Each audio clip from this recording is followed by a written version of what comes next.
Assalamualaikum warahmatullahi wabarakatuh.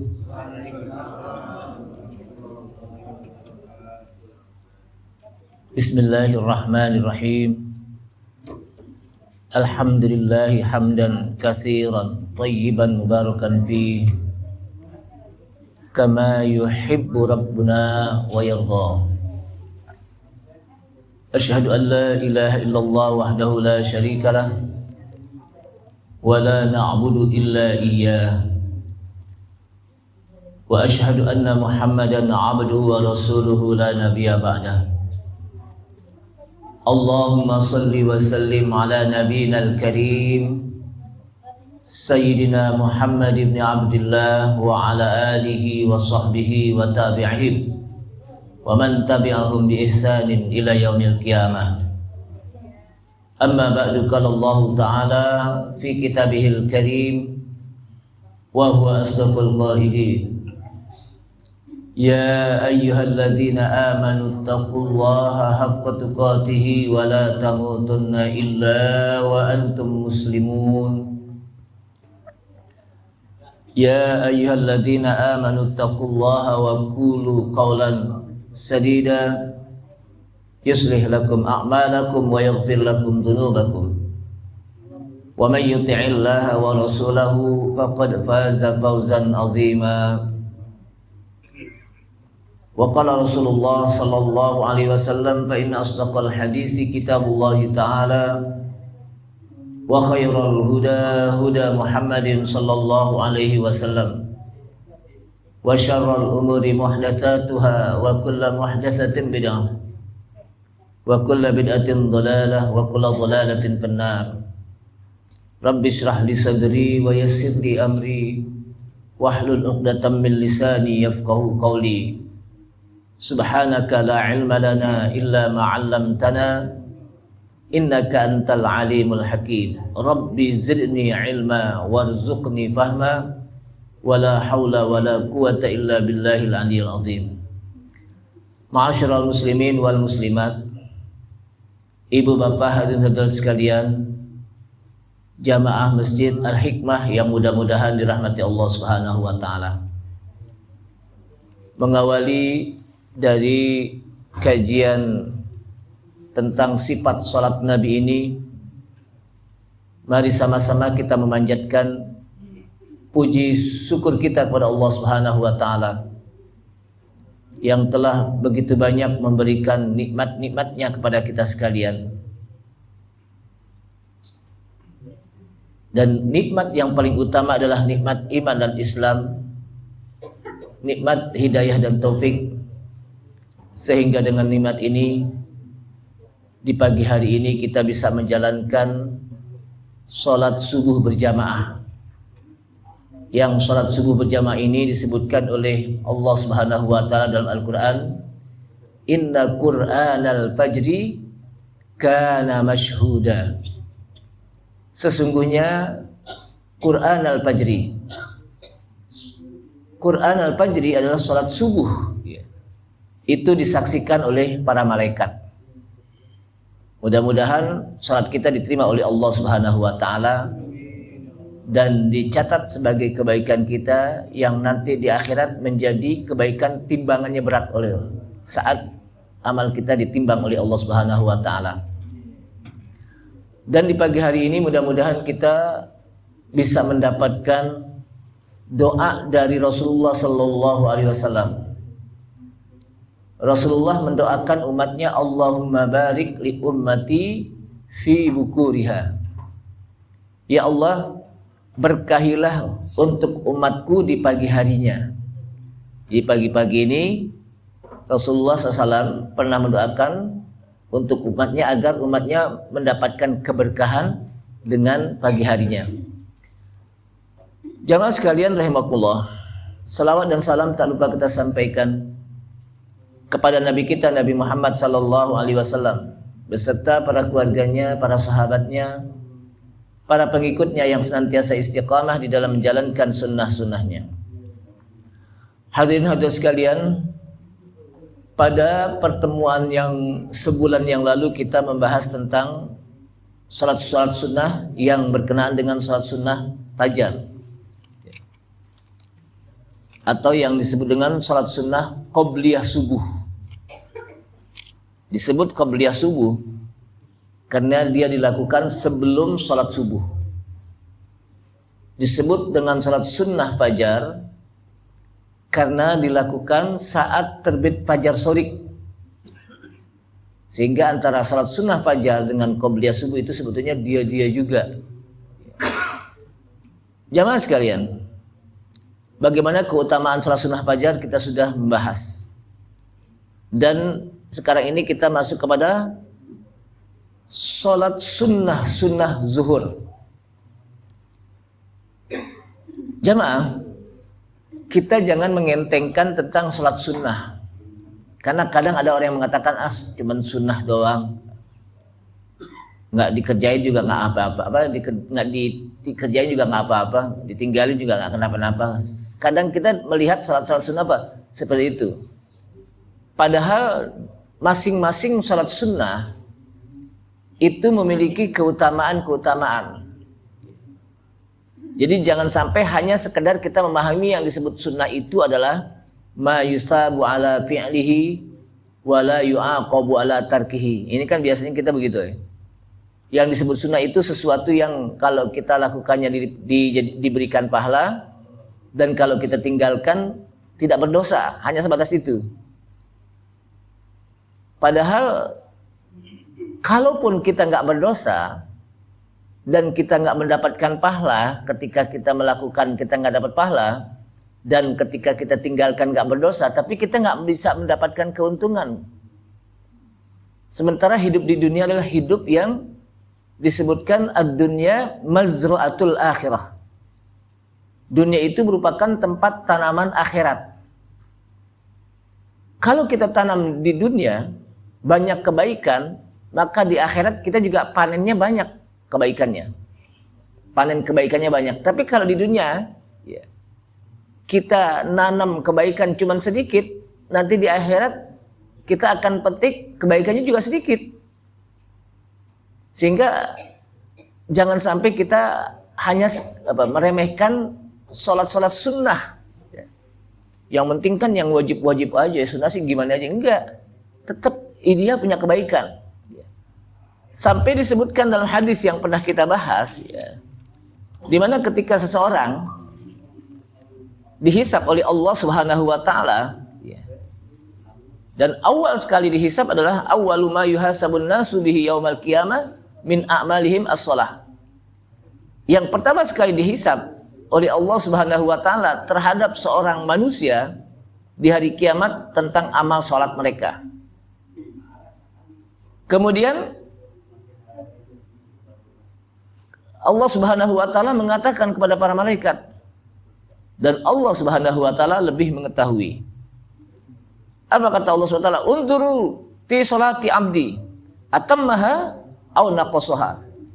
Malaikat, perhatikan salat hambaku, apakah salatnya udah sempurna atau salatnya ada yang kurang, belum sempurna.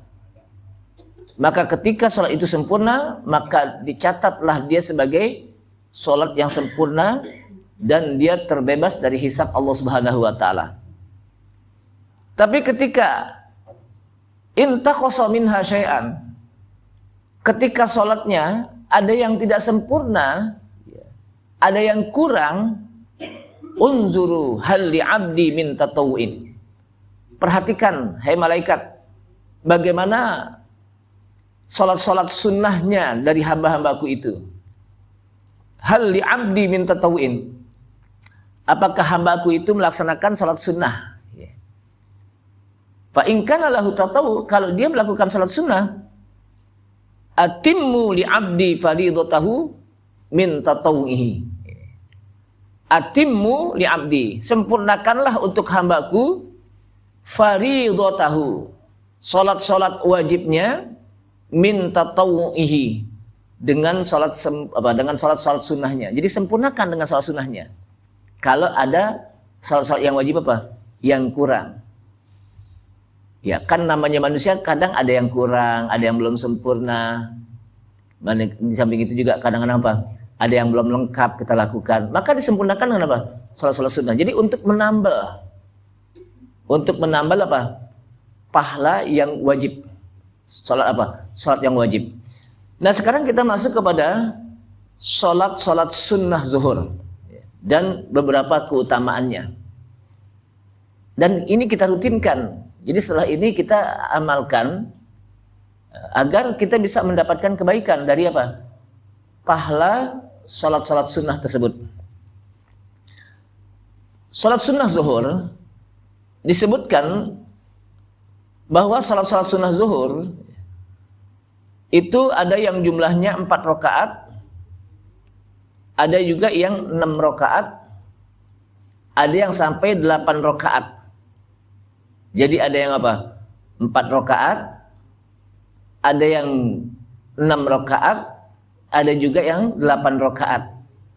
Dan salat sunnah ini disebut dengan salat sunnah ini yang kita bahas sekarang ini adalah salat sunnah yang muqayyadun bi salatil faraid, yang terkait dengan salat yang wajib.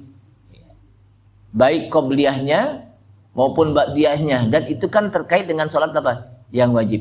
Kita tidak bisa melakukan qobliyah atau ba'diyah kalau kita tidak melaksanakan salat wajibnya. Jamaah sekalian, ada beberapa penjelasan yang disampaikan oleh Rasulullah Sallallahu Alaihi Wasallam tentang keutamaan orang yang sholat sunnah zuhur. Hadis dari Ibnu Umar radhiyallahu an disebutkan, kata Ibnu Umar, hafiztu minan Nabi Sallallahu Alaihi Wasallam asyra rakaatin. Aku menjaga dari Nabi Sallallahu Alaihi Wasallam tentang sholatku itu 10 rakaat. Jadi para sahabat ini termasuk di sini Ibnu Umar, dia menjaga betul, menjaga itu berarti senantiasa dia lakukan. Kenapa? Dijaga betul ya. Tentang sholat sunnahnya yang dia pernah dengar dari Nabi SAW itu ada 10 rakaat semuanya. 10 rakaat itu adalah raka'ataini qabla zuhri. 2 rakaat sebelum zuhur. Wa raka'ataini ba'daha. 2 rakaat setelah zuhur. Wa raka'ataini ba'dal maghrib fi baitihi. Dan 2 rakaat setelah maghrib di rumahnya. Wa raka'ataini ba'dal isya'i fi baitihi. Dan 2 rakaat setelah isya di rumahnya.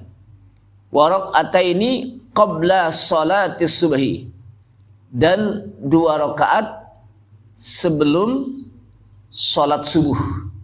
Hadis riwayat Imam Bukhari. Ada 10 rakaat dalam salat sunnah yang kesemuanya berjumlah 10 rakaat. Dan itu Ibnu Umar sangat menjaganya. Artinya dia melihat tidak meninggalkannya walaupun sudah tidak meninggalkannya. Kenapa? Karena dijaga betul untuk melakukannya. Yang pertama itu apa? 2 rakaat sebelum zuhur. Ini satu ya. Setelah itu 2 rakaat setelahnya. Sebelum zuhur 2 rakaat, setelah zuhur 2 rakaat. Kemudian 2 rakaat setelah maghrib, dan itu dilakukan di rumahnya. Wa raka'ataini ba'dal isya fi baitihi, dan 2 rakaat setelah isya, dan itu juga dilakukan di rumahnya. Wa raka'ataini qabla sholatis subhi, dan 2 rakaat sebelum salat subuh, dan ini yang disebut dengan apa? Salat sunnah fajar. Jamaah sekalian, di sini ada salat sunnah yang dilakukan di rumah, karena memang disebutkan afdhalus shalawat as-salawatu fil baiti illal maktubah. Seutama-utama salat atau salat yang utama itu dilakukan di rumah. Illa al-maktubah, kecuali salat yang wajib. Itu paling utama dilakukan apa? Di masjid. Jangan terbalik, giliran salat sunnah di masjid, Giliran sholat wajib apa? Di rumah. Ada gak begitu? Ada kayak apa? Kayak tarawih Ustaz. Tarawih sih di masjid. Kan sholat sunnah. Giliran yang wajib subuhnya apa? Di rumah kan gitu. Nah ini apa? Terbalik namanya. Dan itu memiliki keutamaan 10 rakaat. Ya. Makanya di sini berarti kalau gitu di rumah kita hendaknya kita persiapkan tempat untuk kita ibadah secara individu. Jangan sampai kita bisa bikin ruangan untuk tamu, bikin ruangan untuk keluarga, bikin ruangan untuk makan, ruang makan, bikin ruangan untuk masak, bikin ruangan untuk apa? Kumpul keluarga. Giliran ruangan untuk ibadah nggak ada. Baru mau sholat, jangan sini, ada orang ntar. Baru sholat, jangan sini, sana nanti apa? Ganggu aja. Jadi apa? Di rumah kita nggak ada tempat apa? Ruangan ibadah gitu. Bikin walaupun kecil. Ya. Jadi apa? Walaupun kecil. Kenapa? Agar kita ibadah di situ. Agar rumah kita dengan kita apa? Disebutkan oleh para ulama kalau kita sholat di rumah, sholat sunnah, itu menjadikan sholat kita menjadi bercahaya di rumah kita. Nur sholah, memancarkan cahaya sholat. Yang kedua, untuk mengajarkan keluarga kita agar mereka juga sholat gitu. Yang ketiga, memudahkan kita untuk beribadah di rumah dengan kita apa? Punya ruangan khusus. Jadi jangan sampai ruangan yang lain bisa dibikin, giliran ruangan sholat nggak ada gitu. Baru mau sholat, dia baru, jangan di sini, sono di belakang no, dekat dapur. Di dapur, sono orang lagi masak di situ sholatnya ya. Akhirnya yang sholat diomelin gitu. Ada gak yang gitu? Tapi nggak ada di sini nih. Jadi bikin ruangan apa? Untuk ibadah kita. Disitulah kita sholat, di situ kita berzikir, di situ kita apa? Baca Al-Quran dan sebagainya. Jamaah sekalian, itu 10 rakaat. Dalam hadis lain juga disebutkan dari Al-Mughirah bin Sulaiman, dia menyebutkan sami'tu Ibnu Umar yaqul. Aku pernah mendengar Ibnu Umar pernah mengatakan, kanat salatu Rasulullah sallallahu alaihi wasallam alla yada'ah. Adalah salat Rasulullah sallallahu alaihi wasallam yang beliau tidak meninggalkan. Berarti ini salat sunnahnya tidak pernah ditinggalkan oleh Rasulullah SAW. Saking pentingnya. Inilah yang disebut dengan salat sunnah rawatib. Ada ghairu rawatib, ada rawatib.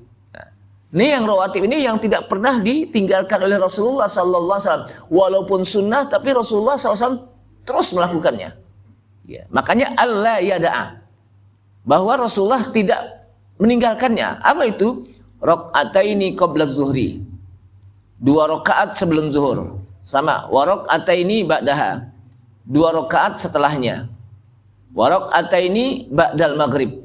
2 rakaat setelah maghrib. Wa rakaataini ba'dal isya. 2 rakaat setelah isya. Dan wa rakaataini qabla subhi. Dan 2 rakaat sebelum subuh. Hadis ini riwayat Imam Ahmad dengan sanad yang jayyid, yang baik. Artinya sama, 10 rakaat. Ya. Ini merupakan salat sunnah yang rawatib, yang tidak pernah ditinggalkan oleh Rasulullah SAW. Jadi kalau Rasulullah SAW saja yang sudah dijamin masuk surga dan sudah diampuni dosa-dosanya oleh Allah Subhanahu Wa Taala, tidak meninggalkan salat sunnah ini, gimana kita? Ada yang udah jamin? Udah ada yang dijamin masuk surga gak di sini? Nggak ada. Nggak ada yang sudah dijamin. Tapi kenapa kita yakin betul kalau kita meninggalkan salat sunnah ini apa? Pahala kita banyak gitu. Seakan-akan apa? Gampang deh kan gitu. Nah oleh karena itu aja mas sekalian, jangan kita tinggalkan. Apa keutamaannya? Keutamanya nanti kita akan bahas ya, sebagaimana disebutkan ya, dalam hadis. Ini yang 2 rakaat sebelum zuhur dan 2 rakaat setelah zuhur ini maksud kita ya. Walaupun nanti ada apa salat-salat sunnah yang lain. Nah, adapun yang 6 rakaat juga disebutkan tentang salat sunnah yang mengiringi salat zuhur. Sebagaimana hadis dari Abdullah bin Syaqiq, sa'altu Aisyata an salati Rasulullah sallallahu alaihi wasallam. Aku pernah bertanya kepada Aisyah tentang salatnya Rasulullah SAW. Maka kata Aisyah, kana yusalli qabla zuhri arba'an wasnataini ba'daha. Adalah Rasulullah sallallahu alaihi wasallam, ya, sebelum zuhur itu beliau melaksanakan salat sunnahnya 4 rakaat sebelum zuhur. Dan wasnataini ba'daha, dan 2 rakaat setelah zuhur. Kalau tadi kan 2 sebelum zuhur 2, setelah zuhur 2. Kalau ini apa? Dalam hadis Aisyah radhiyallahu anha, sebelum zuhur 4 dan setelah zuhur apa? 2. Itu satu apa? Satu hadis. Kemudian disebutkan lagi dalam apa? Hadis lain di mana yang mengiringi salat zuhur itu apa? 8 rakaat. Yang mengiringi artinya apa? Sebagaimana hadis Ummi Habibah radhiyallahu anha mengatakan, qala Rasulullah SAW, man shalla arba'an qabla zuhri wa arba'an ba'daha harramallahu lahmahu 'alan nar. Disebutkan, barang siapa yang melaksanakan sholat 4 rakaat sebelum zuhur dan 4 rakaat setelah zuhur, harramallahu lahmahu 'alan nar. Allah Subhanahu wa taala haramkan dagingnya untuk dibakar di api neraka. Daging badannya itu apa? Diharamkan untuk dibakar di api neraka. Artinya apa? Allah Subhanahu wa taala haramkan orang tersebut masuk neraka. Kalau diharamkan berarti apa? Masuk neraka enggak? Diharamkan enggak. Berarti kalau diharamkan masuk neraka, dia masuk mana tuh? Masuk surga. Jadi jaminannya luar biasa. Pahalanya tinggi. Kenapa? Kan tujuan kita pada akhirnya ingin masuk mana? Tujuan akhir hidup kita sesungguhnya akhir nanti kita mau masuk mana nih? Pak, Ibu? Pasti ke surga. Nah, kalau kita ingin gampang dimasukkan ke surga oleh Allah Subhanahu wa taala, maka rutinitaskan sholat zuhur 4 rakaat sebelum zuhur dan 4 rakaat setelah zuhur. Ini yang 8 rakaat. Adapun yang 2 rakaat disebutkan dalam hadis Ummi Habibah juga, ya, dari Ummi Habibah binti Abi Sufyan, Nabi sallallahu alaihi wasallam mengatakan, man shalla fi yaumin wa lailatin itsnatai asyrata rakaatan. Barang siapa yang sholat sehari semalam 12 rakaat, maksudnya sholat sunnah.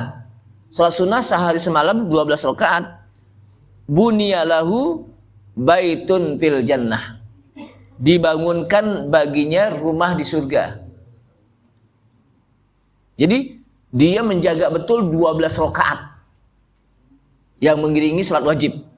Maka dia akan bunyalahu baitun fil jannah, akan dibangunkan untuknya rumah di surga. Apa itu? Arba'an qabla zuhri, 4 rakaat sebelum zuhur. Wa raka'ataini ba'daha, dan 2 rakaat setelah zuhur. Wa raka'ataini ba'dal maghrib, dan 2 rakaat setelah maghrib. Wa raka'ataini ba'dal isya, dan 2 rakaat setelah isya. Wa raka'ataini qabla salatil fajr, dan 2 rakaat sebelum salat fajar, salat subuh.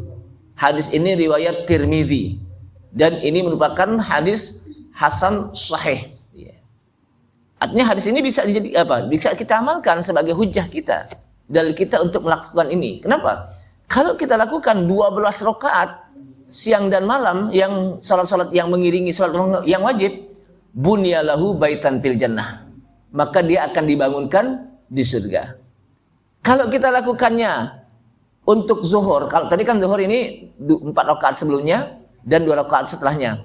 Kalau kita lakukannya 4 rakaat sebelum zuhur dan 2 rakaat setelahnya dan 4 rakaat setelahnya, maka kita akan diharamkan masuk ke dalam nerakanya. Bayangkan. Jadi keutamanya luar biasa. Keutamanya apa? Luar biasa. Dibangunkan rumah di surga bagi yang mereka jaga 12 rakaat. Berarti kalau dibangunkan rumah di surga, orang itu masuk ke surga. Kenapa? Karena udah disiapin bangunannya. Satu rumah untuk dia. Berarti orang itu apa? Masuk ke dalam surga. Kalau dia apa? Melaksanakan zuhurnya yang 4 sebelumnya dan 4 setelahnya, maka dia akan diharamkan masuk ke dalam neraka. Ini keutamaan. Maka saya sering katakan, jangan kita tinggalkan. Walaupun walaupun kalau kita lihat kadang orang mengentengkan, itu cuma sholat sunnah doang. Toh saya juga nggak berdosa kalau saya tinggalkan, kan begitu. Yeah. Padahal itu menjadi kebaikan bagi kita untuk bekal kita nanti di akhirat. Apalagi kita akhir hayat kita kan meninggal. Setelah kita meninggal nanti di akhirat kita akan dihisab. Dan pertama yang akan dihisab oleh Allah SWT adalah sholat kita. Kalau sholat kita memiliki kebaikan dan banyak kebaikan, maka kita akan lulus dari hisab Allah SWT. Dan dengan sholat kita inilah kita akan mendapatkan derajat yang tinggi nanti di sisi Allah SWT di surga, dengan kita dibangunkan rumah di surga. Kemudian juga kita dijauhkan dari api neraka dengan sebab apa? Sholat kita. Jamaah sekalian, fadlul arba qabla zuhur. Jadi bagaimana keutamaan 4 rakaat sebelum zuhur? Disebutkan di sini annahu kana yusalli 4 rakaatin qabla zuhri. Adalah Rasulullah SAW salat 4 rakaat sebelum zuhur. Lalu dikatakan, innaka tadimu hadhihi shalah. Sesungguhnya engkau senantiasa melakukan ini. Kata Abu Ayyub Al-Ansori, salah seorang sahabat Nabi. Abu Ayyub Al-Ansori. Kenapa disebut Al-Ansor? Berarti dia orang apa? Orang Ansor. Orang Ansor itu di mana? Madinah. Yeah. Jadi orang Ansor itu orang yang menolong orang-orang muhajirin yang dari kota Mekah berhijrah ke kota Madinah. Sesungguhnya engkau ya Rasulullah senantiasa melaksanakan salat ini. Inni ra'aitu Rasulullah sallallahu alaihi wasallam yaf'aluhu. Ya, aku senantiasa melihat Rasulullah melakukannya. Kemudian aku bertanya kepada Rasulullah, innaha sa'atun tuftahu fiha abwabus sama. Fa ahbabtu ayyurfa'a li fiha amalun soleh. Jadi 4 rakaat sebelum zuhur disebutkan Rasulullah senantiasa melakukannya. Dan ketika ditanya, kata Rasulullah SAW, innaha sa'atun, sesungguhnya itu waktu, tuftahu fiha abwabus sama, dibukakannya pintu-pintu langit. Jadi waktu itu dibukakannya apa? Waktu pintu-pintu langit. Dan aku suka diangkat amalanku, dan aku suka diangkat amalan solehku saat dibukanya pintu-pintu langit. Saat dibukanya pintu langit, maka amalan kita diangkat oleh Allah SWT. Dan aku suka, kata Rasulullah SAW. Nah, di dalam hadis yang disampaikan oleh Aisyah radhiyallahu anha, Rasulullah SAW la yada'u arba'an qabla dhuhri wa rak'ataini qabla al-fajri ala kulli halin. Rasulullah SAW tidak pernah meninggalkan 4 rakaat sebelum zuhur dan juga 2 rakaat sebelum fajar.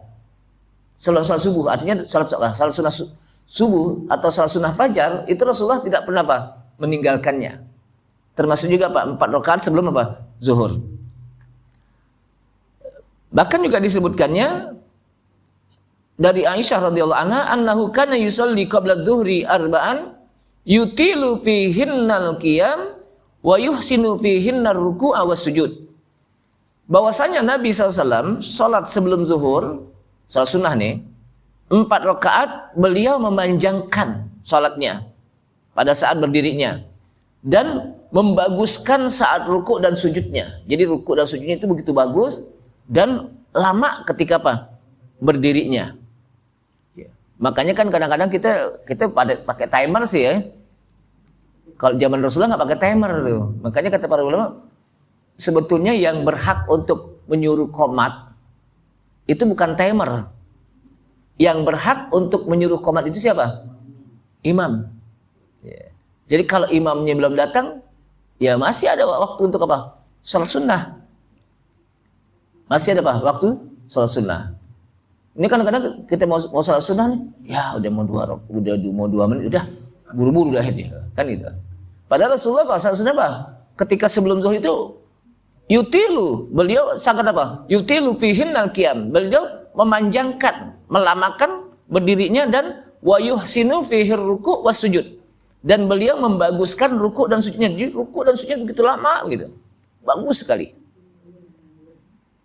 Makanya Pak, jadi sekarang ini banyak sunnah-sunnah yang hilang. Salah satunya adalah ketika koma itu atas perintah imam. Kadang-kadang makmum ikut campur juga. Komat, kan gitu. Padahal makmum nggak berhak gitu. Kenapa? Karena nih makmum punya urusan. Kan habis sholatnya apa? Saya mau buru-buru keluar nih. Apa hubungannya antara buru-buru dia keluar ada urusan dengan apa? Dengan kalau mau apa? Sholat ya sholat udah. Jadi jangan sampai menjadi apa? Orang yang nyuruh-nyuruh imam, nyuruh-nyuruh muadzin untuk qomat, padahal yang berhak menyuruh apa? Muadzin itu apa? Imam.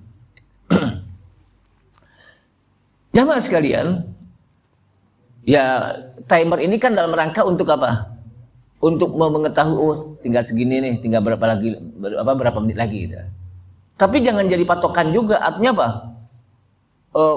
Kadang-kadang semuanya udah datang nih, udah sholat sunnah semuanya, nih timer masih 5 menit umpamanya nih, tetap aja tungguin timer kan gitu. Jadi nggak juga begitu. Jamaah sekalian, nah kalau kita lihat dalam beberapa hadis ini yang berkenaan dengan sholat sunnah, itu sesungguhnya tidaklah terjadi benturan-benturan. Benturan dalam hadis kok di sana mengatakan 4 rakaat sebelum zuhur, 4 rakaat setelah zuhur. Kok di sana mengatakan 4 rakaat sebelum zuhur, 2 rakaat setelah zuhur. Kok ada juga 4 rakaat sebelum zuhur, 4 rakaat apa? Setelah zuhur. La tu'arid, tidak terjadi bentrokan, benturan-benturan. Antara hadis Ibnu Umar dengan hadis-hadis yang lain. Hadis apa? Ibnu Umar dengan hadis-hadis yang lain.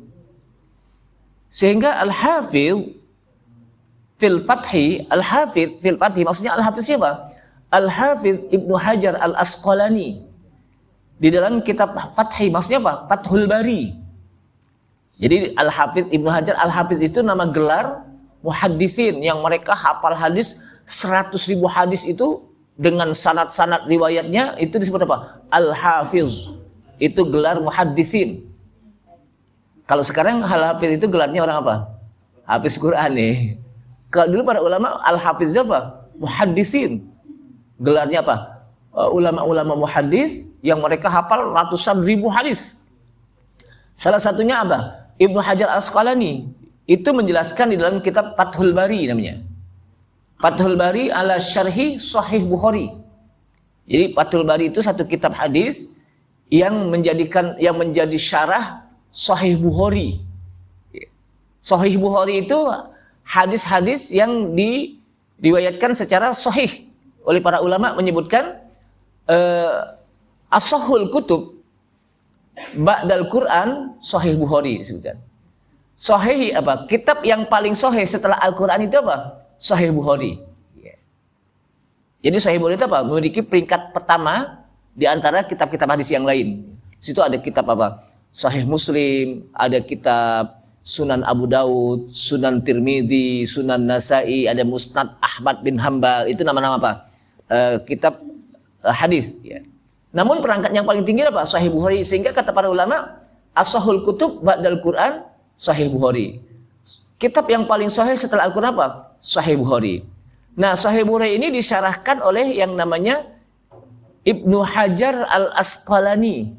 Ibnu Hajar itu ada 2. Ada Ibnu Hajar Al-Asqalani, ada Ibnu Hajar Al-Haytami. Jadi kalau kita sebagai thalibul ilmi harus tahu nama-nama ulama itu. Kalau Ibnu Hajar Al-Haytami, dia adalah seorang fuqaha. Tapi kalau Ibnu Hajar Al-Asqalani itu seorang muhaddisin yang mensyarahkan kitab Sahih Bukhari. yang namanya Fathul Bari ala Syarhi Sahih Bukhari. Namanya Fathul Bari.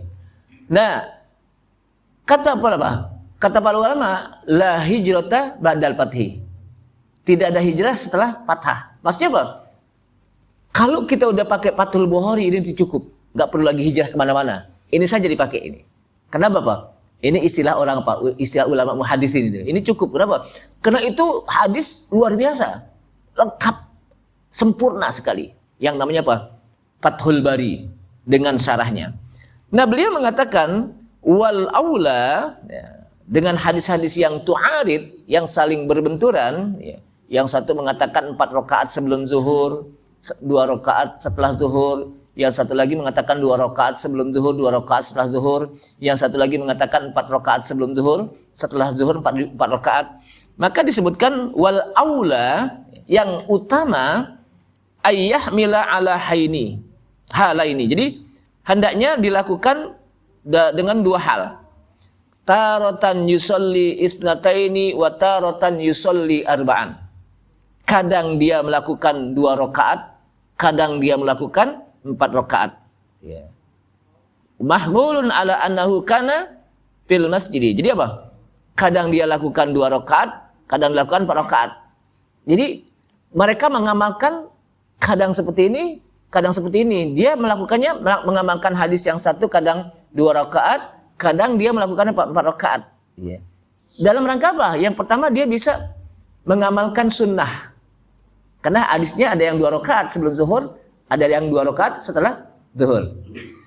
Kadang dia melakukannya 4 rakaat sebelum zuhur dan 4 rakaat setelah zuhur. Yeah.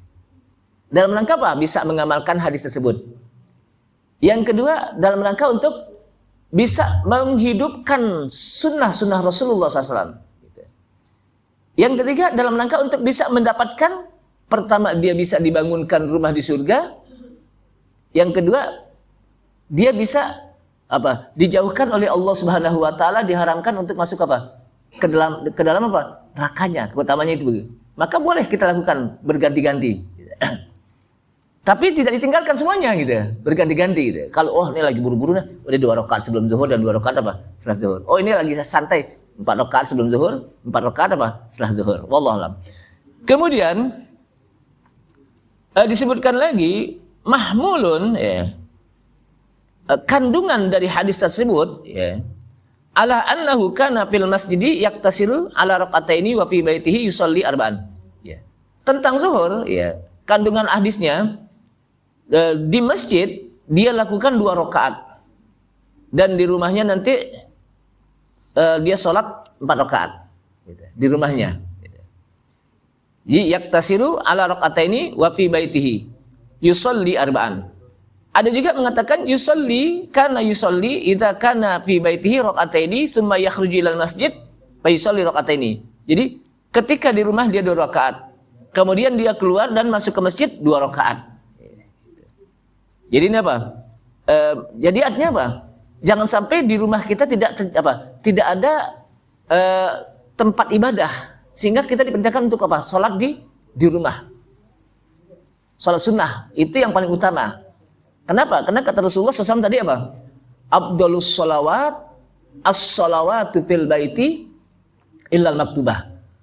Salat yang utama itu dilakukan di rumah. Illal maktubah, kecuali salat yang wajib. Kalau salat wajib utamanya di masjid. Kenapa disebutkan oleh ulama? Di samping rumah kita memancarkan cahaya salat sunnah, memancarkan cahaya salat. Yang kedua juga menjadikan rumah kita nanti menjadi saksi di akhirat. Jadi ibadah-ibadah, tempat-tempat ibadah nanti kita, tempat-tempat ibadah kita nanti, itu nanti juga akan menjadi saksi di akhirat itu. Ya. Untuk apa rumah Anda? Wah, untuk nonton doang. Nah, karena apa? Ada saksinya nanti. Oh, tempat ibadah rumah kita. Kemudian juga mengajarkan keluarga. Dengan kita sholat, nanti juga anak-anak kita apa? Akan ikut sholat. Di samping juga menjadi utama kalau kita salat sunnah di rumah. Adapun nanti ketika apa? Kenapa tidak masjid? Kata para ulama. Karena kalau kita sholat untuk menjaga kehusuan kita, keikhlasan kita. Sebab kalau kita banyak sholat di sunnah di masjid, orang-orang udah pada pulang, kita masih sholat sunnah aja, akan muncul deh. Orang-orang pada pulang, jangan-jangan yang paling banyak sholatnya gue doang nih. Yang lain pada pulang kan gitu. Muncul deh rasa ikhlas, rasa riya gitu ya. Kenapa? Merasa paling banyak sholatnya. Sehingga ketika pas habis sholat sunnah, udah sepi nih. Berarti yang paling banyak sholatnya gue nih. Itu buktinya yang udah pada pulang gue masih sholat sunnah aja kan gitu. Padahal maka di sini kita jaga untuk menjaga hati agar ikhlas, salat sunnahnya di rumah. Tapi itu juga kondisional. Kondisional. Umpamanya kalau saya ngajar umpamanya zuhur umpamanya di tempat lain umpamanya. Kemudian setelah itu atau sebelum isya umpamanya atau sebelum maghrib, kemudian saya qobliyahnya di rumah, nanti baru ke masjid, ketinggalan kan?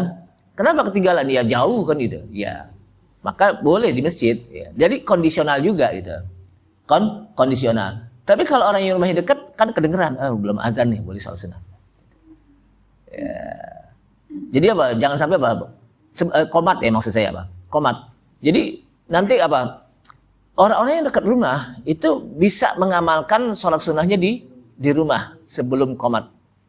Tapi kalau Ustadz, kalau umpamanya ya kesiangan ya, pas sampai masjid kita mau sholat sunnah mau sholat sunnah, ternyata udah orang udah sholat. Ya, orang udah sholat, ikutin, jangan jangan sholat. Atau juga umpamanya kita lagi sholat nih, lagi sholat sunnah nih, qomat itu. Apakah saya habiskan salat tersebut? Maka kata Rasulullah sallallahu alaihi wasallam, idza uqimatis shalah fala sholata lahu. Apabila sudah diiqamahkan, maka tidak ada salat lagi. Jadi kalau udah iqamah nih, enggak ada salat lagi udah. Kecuali kalau dia lagi salat dan udah mau akhir-akhir habisin.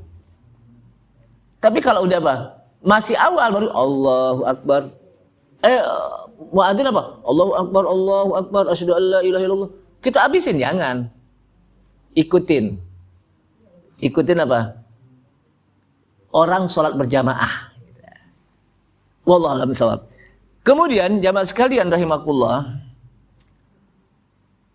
di sini disebutkan qada'u sunnatai zuhur. Saking pentingnya sholat sunnah, maka di sana Rasulullah SAW mengqadha sholat sunnah. Itu juga untuk mengajarkan kita ya, saking pentingnya. Ini udah disuruh belum nih? Belum ya. An Aisyah radhiyallahu anha, anna Nabiy sallallahu alaihi wasallam kana idza lam yusalli arba'an qabla dhuhri shallahunna ba'daha. Bahwa Nabi sallallahu alaihi wasallam adalah apabila beliau belum melaksanakan sholat 4 rakaat sebelum zuhur, maka beliau melaksanakan sholatnya setelahnya.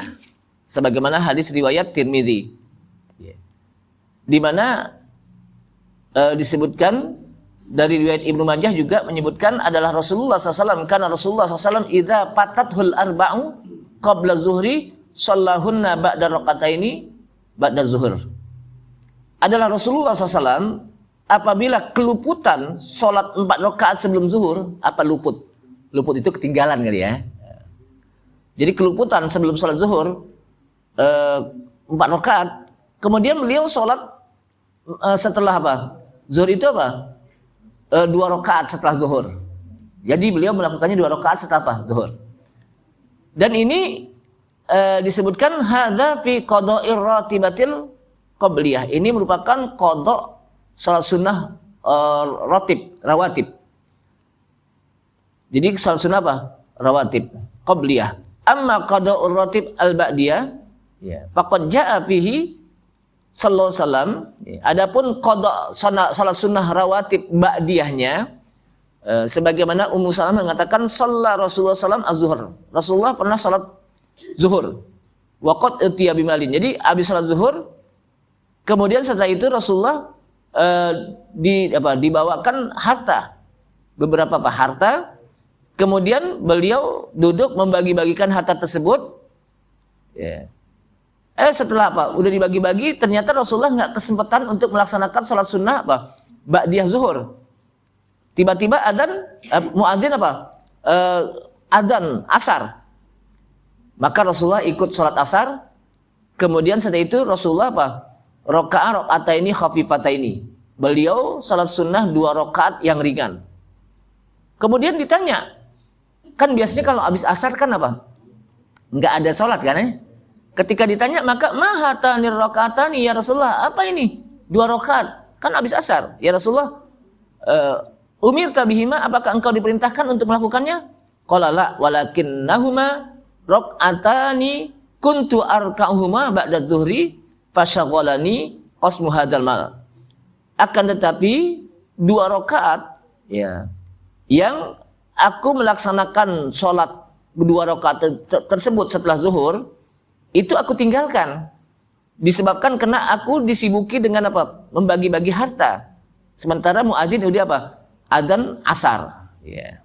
Dan aku tidak suka untuk meninggalkan salat sunnah ini. Ya. Jadi artinya apa? Ada kodoknya disebutkan. Kenapa? Saking pentingnya salat sunnah itu. Itu Rasulullah. Boleh gak kita lakukan? Boleh, kata para ulama. Kenapa? Karena apa yang dilakukan oleh Rasulullah apa? Sallallahu alaihi wasallam itu diikuti oleh umatnya. Walaupun ada beberapa hukum ya, yang untuk umatnya sunnah, tapi untuk Rasulullah SAW apa? Wajib. Ya. Seperti tahajud. Untuk Rasulullah itu wajib. Jadi bukan hanya salat 5 waktu saja, tapi apa? Salat tahajud pun apa? Wajib. Salatul lail. Tapi untuk umatnya apa? Sunnah. Bayangkan, sunnah muakkadah ya. Bayangkan kalau salat tahajud juga diwajibkan oleh Allah SWT untuk umatnya, gimana kira-kira? Banyak yang tewas ya Ustaz. Kenapa? Jangankan salat tahajud, salat subuh aja banyak yang apa? Banyak yang bablas gitu ya. Apalagi tahajud itu. Termasuk juga di sana yang kehususan ya. Yang kehususan itu apa? Korban. Korban bagi Rasulullah SAW, korban binatang ternak. Itu bagi Rasulullah apa? Wajib. Tapi bagi umatnya apa? Sunnah muakkadah. Gitu. Makanya apa? Rasulullah senantiasa melakukannya apa? Setiap tahunnya gitu. Kenapa? Karena hukumnya wajib bagi Rasulullah SAW. Dan beliau menyembelihnya apa? Ya Allah, aku berkorban ini ya, untuk apa? Anni wa an ahli baiti wa an ummati. Ya. Untuk saya dan untuk keluargaku dan untuk apa? Umatku. Ya. Jadi ada umat Rasulullah yang nggak mampu untuk melakukan korban, maka dikorbankan oleh apa? Oleh Rasulullah SAW. Tapi bagi yang mampu, Rasulullah udah korban ini nggak perlu. Itu juga nggak boleh. Kenapa? Itu sunnah muakkadah dan inti mampu. Karena Rasulullah mengorbankannya untuk apa? Umatnya yang nggak mampu. Gitu. Jamaah sekalian rahimakumullah, dan inilah beberapa keutamaan salat sunnah yang mengiringi salat zuhur dan juga salat sunnah yang mengiringi salat yang lain. Artinya paling tidak dengan penjelasan ini maka jangan kita gampang-gampangkan, jangan kita enteng-entengkan. Salat sunnah ini toh saya nggak lakukan juga nggak dosa kan gitu. Salat sunnah ini toh besok juga masih ada gitu. Memang kita tahu kalau besok kita masih hidup gitu. Salat sunnah ini toh kalau apa saya tinggalkan juga nggak berdosa. Dan itu, jadi kadang-kadang setan membisik-bisikkan kita, udah jangan, orang udah pada mau jalan orang udah pada mau kondangan tak ketinggalan kan gitu. Akhirnya kita apa? Ya udah deh besok aja deh atau ntar aja deh. Kalau ntar kita pulang mau salat sunnah, akhirnya ketiduran atau besok juga belum tentu. Emang kita tahu hidup kita. Maka mumpung dalam bahasa Indonesia nih? Tahu gak mumpung? Mumpung masih kita hidup di dunia dengan waktu yang tersisa, saya pengen tahu nih bahasa Indonesianya mumpung apa sih? Sampai gini hari saya nggak ketemu nih soalnya. Yang guru bahasa Indonesia ada sini. Ya, jadi mumpung kita masih ada waktu, ada umur panjang yang diberikan oleh Allah SWT, maka waktu yang tersisa ini jadikanlah waktu yang berkualitas. Saya katakan apa? Waktu yang berkualitas, umur yang berkualitas. Kenapa? Walaupun sisanya sedikit, tapi dengan sisa umur kita ini, ibadah itu bisa menjadikan diri kita memasukkan ke dalam surga dengan kita dibangunkan rumah di surga. Dengan sisa waktu yang sedikit ini, ketika kita lakukan, kita dijauhkan, diharamkan untuk masuk ke dalam apa? Neraka.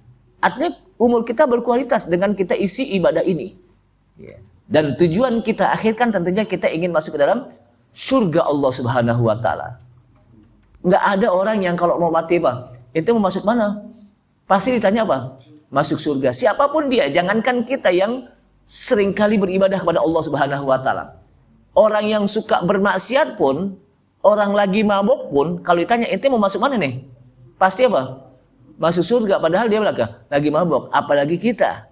Nah, oleh karena itulah, jamaah sekalian rahimakumullah, mudah-mudahan kita dimudahkan untuk senantiasa melakukan amalan ini. Allahumma a'inni ala zikrika wa syukrika wa husni ibadatik. Ya Allah, tolonglah aku untuk senantiasa ala zikrika, ingat kepadamu ya Allah, berzikir kepadamu, wa syukrika, dan bersyukur kepadamu, wa husni ibadatik, dan senantiasa beribadah dengan amalan yang baik. Wallahu a'lam bishawab. Subhanalhamdika asyhadu an la ilaha illa anta astaghfiruka wa atubu ilaik. Wassalamualaikum warahmatullahi wabarakatuh.